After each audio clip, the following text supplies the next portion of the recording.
Welcome, Peace Street people and non-Peace Street people, those that might be joining us in one way or another and watch this recording at some point. If you've been with us, you know that we've been engaged in a series of lessons on holy habits, and we've looked at quite a few so far over the last several weeks. It was mentioned this morning, which will concern, I think, our Peace Street people in particular, but starting October the 7th, Wednesday, October the 7th, we're going to resume in-person Bible classes here at the church building. It's going to look a little different, as Biff mentioned this morning, because the age groups are going to be broken up a little bit differently. The logistics are going to be interesting because we have classes that are classrooms that, have been undergoing some construction here and there. So we've got some things to think about, but we're looking forward to that. And I'll have some more information for those of you that like to join us on Wednesday nights for the devotional. That's going to be a little different starting October the 7th, but we're still going to have an online presence at that time. So we'll get all that information out to you as we get closer. Here's what we've talked about so far: solitude and silence, scripture study, prayer, fasting. And we had sort of our first lesson on worship last Sunday, and we're going to do our second and final lesson on worship this evening.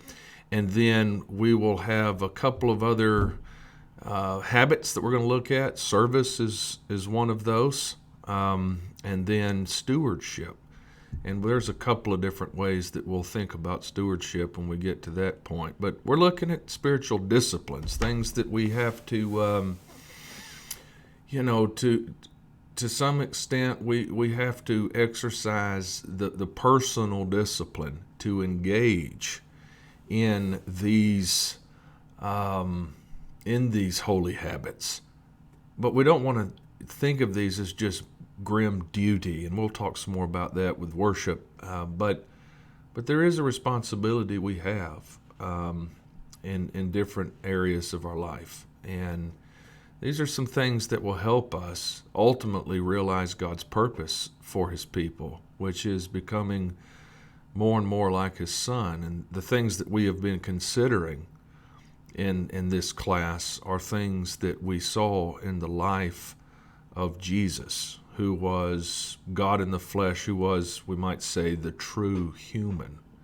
So with that in mind, last week we looked at 3 truths about worship and 3 reasons we should worship God. That's what we looked at. It was basic, and we got some more basics to cover tonight. We're gonna look at 3 worship essentials, and then we will look at 2 ideas for private worship. Last week we thought in terms of both public and private worship, and that worship is an interpersonal or corporate discipline, but it's also a personal discipline. And so got a couple of thoughts there, and then we will end by highlighting worship's connection to the purpose or God's goal for His people that takes us all the way back to the beginning. Before we even talked about solitude and silence, we thought about God's purpose for His people. All right, so with worship essentials, here is the first worship essential. It is awareness. That means that we know the God whom we are worshiping.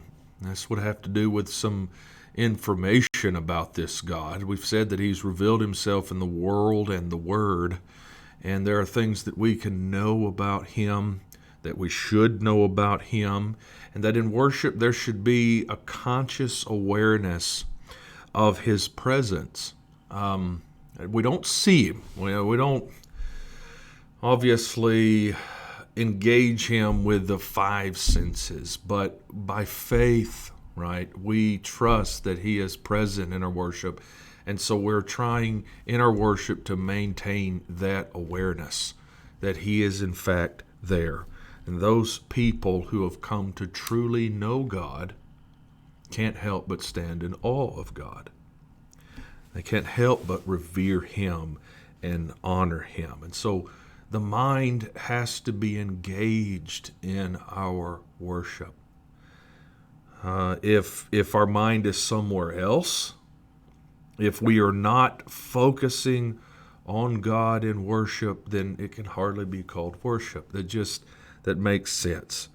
Worship, and this is tough, right? I mean, it's easy in a public assembly or even in a private setting for our minds to wander and to get away from us. And we've talked about some of this with respect to prayer, but sometimes we don't discipline ourselves to focus on God, and to realize that our worship is a response to Him, to what He's done, to who He is. So, awareness is a worship essential. Attitude. And this is going to deal more with motivation. I want to think in terms of why we worship. What's our attitude in worship? It's possible for somebody to, do the right things, perhaps in worship, but worship for the wrong reasons. A true motive in worship is vital, because without it, one may look upon worshiping God as a burden to be borne or an obligation or duty to be endured, rather than an exciting possibility and privilege to be enjoyed.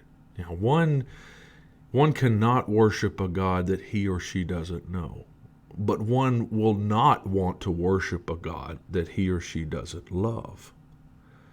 The first element of worship is to know God and to be aware of His presence. And the second element here, it arises out of that, out of the first one, grows out of the first one. To really know God is to genuinely love God, and people who love God want to demonstrate devotion. They want to show Him honor. They desire to adore and magnify Him. Now, to be sure, some people worship God, perhaps we might say I've used to be sure and perhaps, but some people could be found worshiping God out of fear, right? Out of the sense of what might happen to them if they don't worship God, afraid of what He is going to do if we don't worship Him. But we got to ask the question, how much real honor is given to God if the only reason we're worshiping Him is out of fear? Now, coming to know God does involve fearing Him in the sense of revering Him, respecting Him, acknowledging that He is the eternal, almighty God. The Ecclesiastes, fear God and keep His commandments. There is a healthy fear that we should harbor in our hearts toward God. But how can you and I touch God's heart with praise and thanksgiving and adoration if our main motivation is a dread of the consequences if we do not? Others worship God purely out of a sense of duty or obligation. And as I've mentioned, and as we've kind of been thinking about in terms of discipline, there's a sense in which worship is a responsibility. It's something, again, that God expects of us. But a word of warning is in order here. One author put it bluntly, and it's challenging to me. He said, where feelings for God are dead, worship's dead. And he illustrated that, and I'll paraphrase this, but he illustrated that by thinking about his anniversary and approaching his wife with a dozen roses and giving those to her on their anniversary. And then his wife, says, "Oh, they're beautiful," gives him a big hug. And then, what if he were to raise his hand and say rather matter-of-factly, "Hey, it was just my duty. It's just what I had to do." Dutiful roses. He wrote this was in dutiful roses are a contradiction in terms. If I am not moved by an affection for her as a person, the roses do not honor her. In fact, they belittle her, he says. So it comes down to this. If I were to take my wife out for the evening and she asks, "Why do you do this?" the answer that honors her most would be something like, "Because nothing makes me happier tonight than to be with you." It's my duty dishonors her. It's my joy is an honor to her. And so similarly, which would bring God more honor? One who worships him because he has to, or one who worships God because he wants to? This is an important distinction here. And while there is an obligation and a responsibility and a duty present, I get that, it should be something that we want to do. And to those who've come to truly know God and to love God, worship becomes a joyful experience, not grim duty. And then lastly, here's another essential action. And this would be an outgrowth of the first and the second. What is internal gets expressed. And so here we're dealing perhaps with application. We move from thinking and feeling to an outward expression.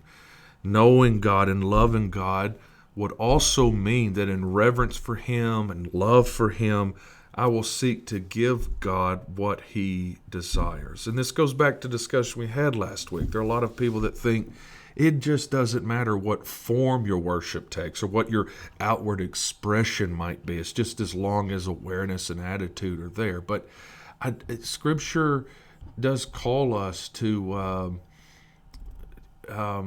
caution when it comes to offering God worship.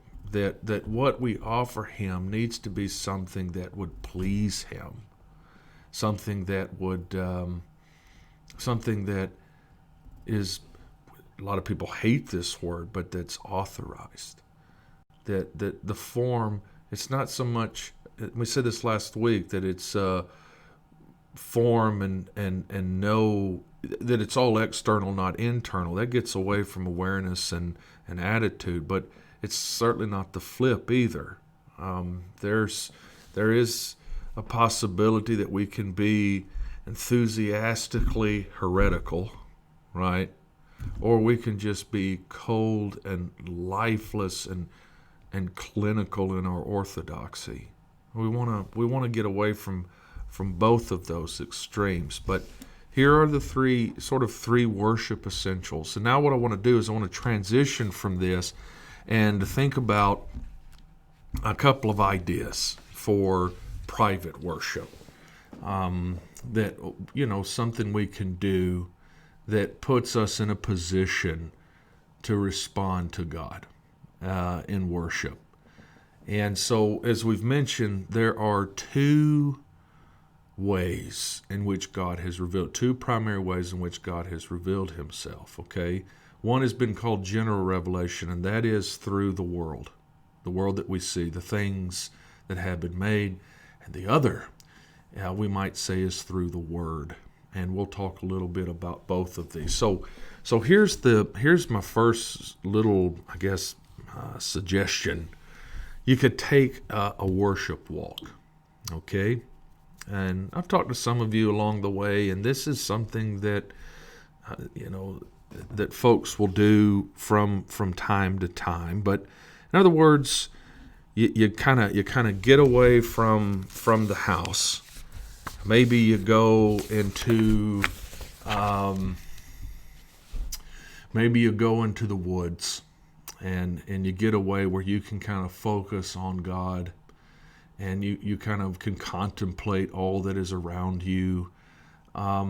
It may be that you choose to take a walk about sunset time, and it's interesting. But here in Lawrenceburg, even there are times when the sunset is awe-inspiring around here.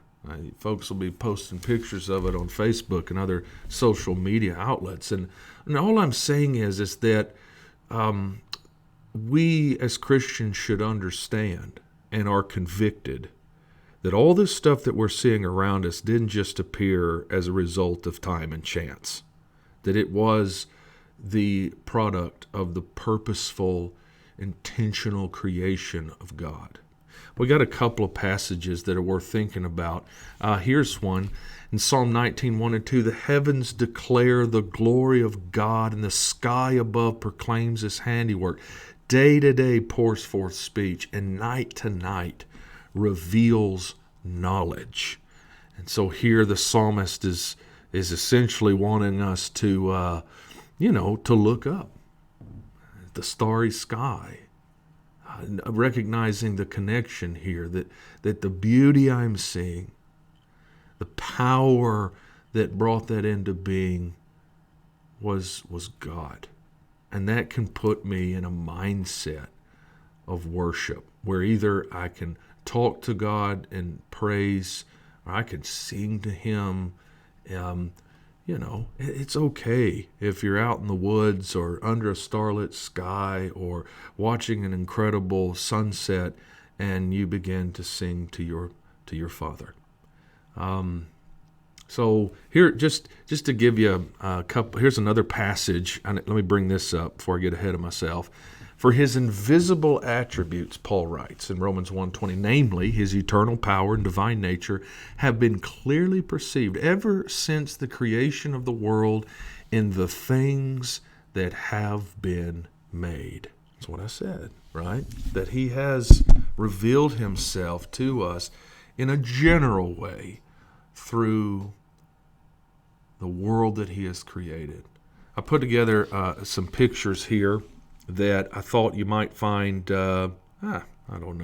awe-inspiring of some sort. But here's one. Some folks can find a lot of majesty at walking through the woods. Just being out in God's creation, and it can put them in a mindset, in a frame of mind that that they can worship God personally and privately. Here is a sunset of sorts. It's pretty, right? And I realize there's certain areas of the world that you can go and see things that you can't see here in Lawrenceburg.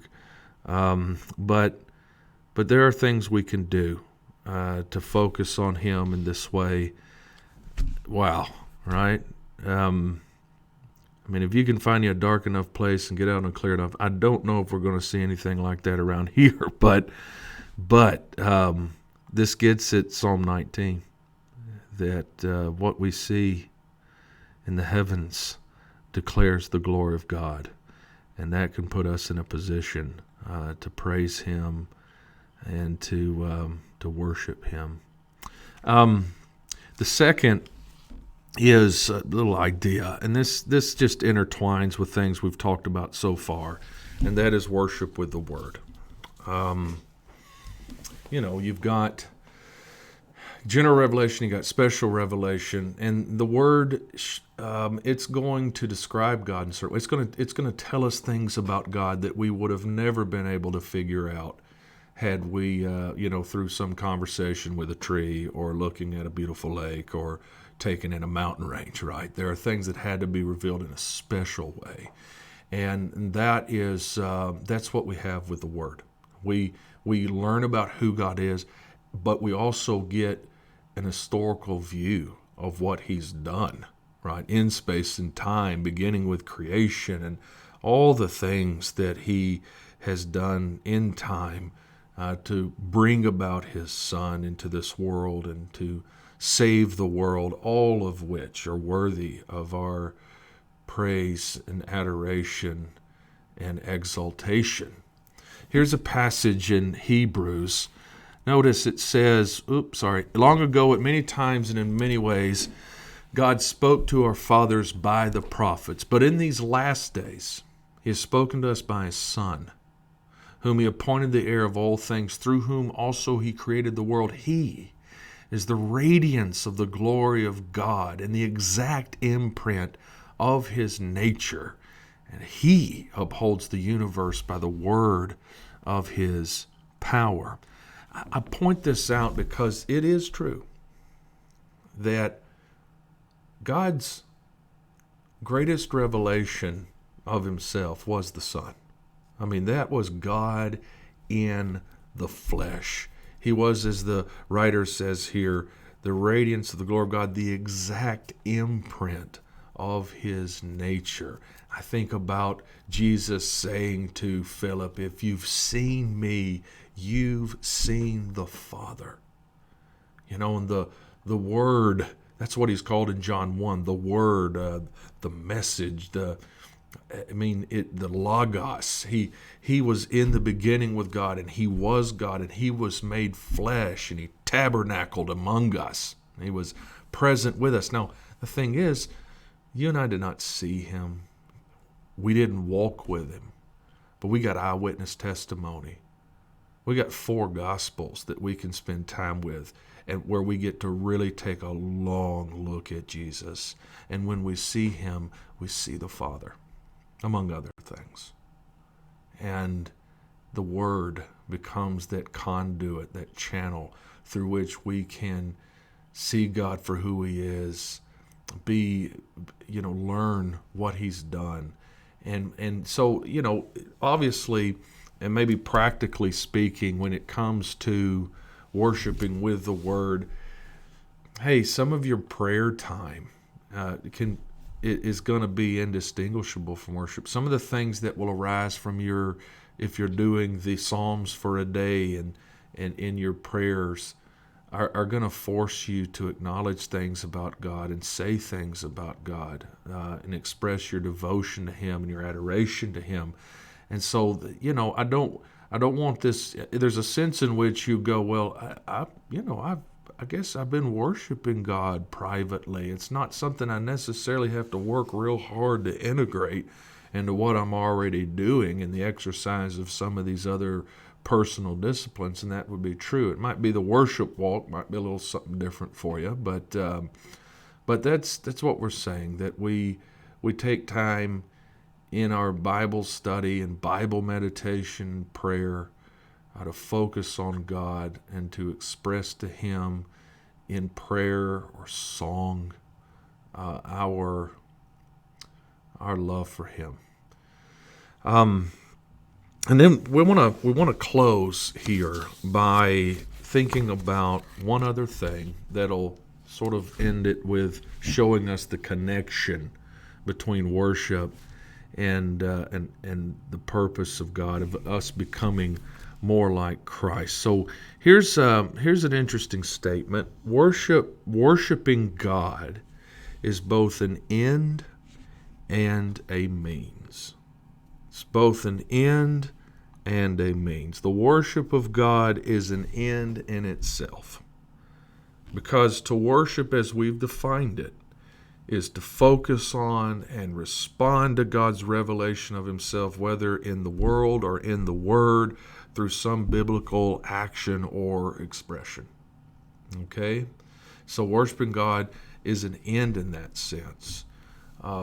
It's something God calls us to. It's something we do in focusing on God and responding to God. However, worship is also a means, in the sense that it is a means to godliness or Christ-likeness. The more we truly worship God, the more through and by means of worship we become like God, more like Christ. The worship of God makes believers more godly because people become like their focus. We emulate what we focus on and what we think about and what we consider to be most important. Children, they will pretend to be superheroes that they dream about, right? And they're limited, right? They're not going to be able to fly or whatever. But I think about teenagers and how they will dress like sports stars. They'll dress like popular musicians that they admire. And then these tendencies to become like what we're focusing on doesn't just end when we're adults. Here, maybe you concentrate on, Whitney talks about making it to the top. And so you read the books of those at the top and you try to copy them and emulate them, and so that you too can join them at the top. But focusing on the world more than on the Lord makes us more worldly than godly. But if we would be godly, we must focus on God. Godliness, Christ-likeness, requires worshiping God. There's a passage in the Psalms that says as much, an interesting way. It says, those who make idols, the context is idolatry and the creation of idols with their hands. Those who make idols become like them. So do all who trust in them. That's a fascinating statement here. Most of us today, and we've talked about idolatry, did a Sunday night series of lessons on that some time ago. Idolatry looks a lot different in the West. It can be just about anything, I guess, that we turn into an idol.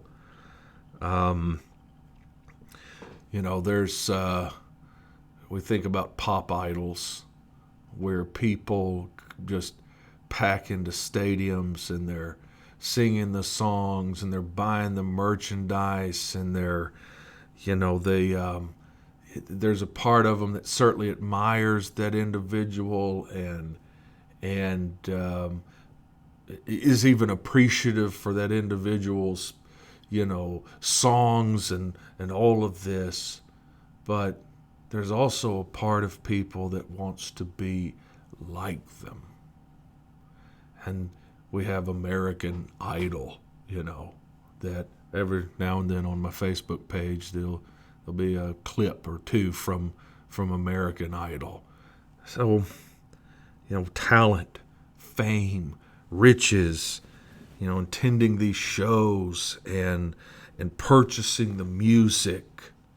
For many folks, they're actually, they are actually saying something significant. They want to be like these people. And in the Bible, idols were made of stone or metal, not designer jeans or electric guitars. But the connection is closer than we might think. People would go to these ancient idols in search of wealth and success and health and ultimate meaning and purpose and whatnot. And the insight of the psalmist here is deep and profound. Those who trust them shall become like them. We cannot give our time and our money and energy to something without it changing and affecting us deeply.